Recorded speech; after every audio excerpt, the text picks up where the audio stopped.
Hey guys, welcome back to another episode of Tech Talk with Darius, where we discuss the latest and the greatest news in technology.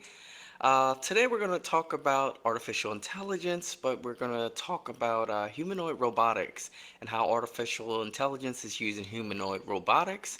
Um, Previously, we covered how Tesla showcased their Generation 2 Optimus at the World Artificial Intelligence Conference in China.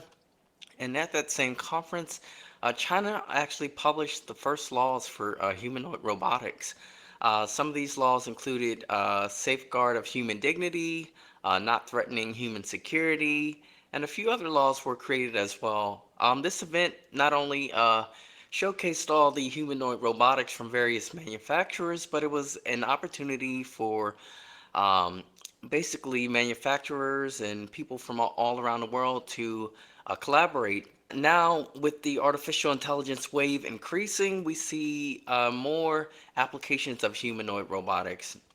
BMW has actually released a video of a humanoid robotics working in their plant.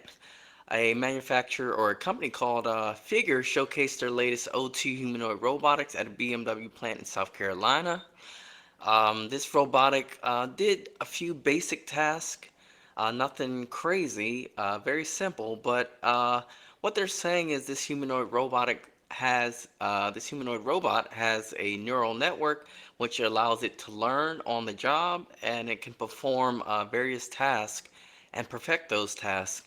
And this is all due to artificial intelligence.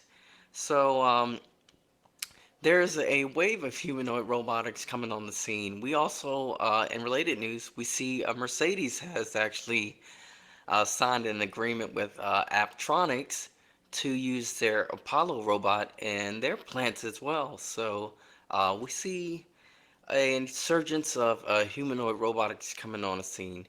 I actually have a video that I want you guys to see of the humanoid robotic actually building these cars, so definitely check it out and let me know your comments and thoughts about this. I am a little apprehensive about it again because, of course, if these humanoid robotics start working in the plants and um, basically these car manufacturing facilities. Concern is that people will be without jobs. BMW actually said that they're not commenting on whether these will replace humans or which plants they'll start using them at yet, but that is always that possibility, especially with artificial intelligence, that these robots or machines replace humans, so that's always that concern. But yeah, definitely check out this video and let me know your thoughts in the comments below. I'll talk to you guys later. Bye.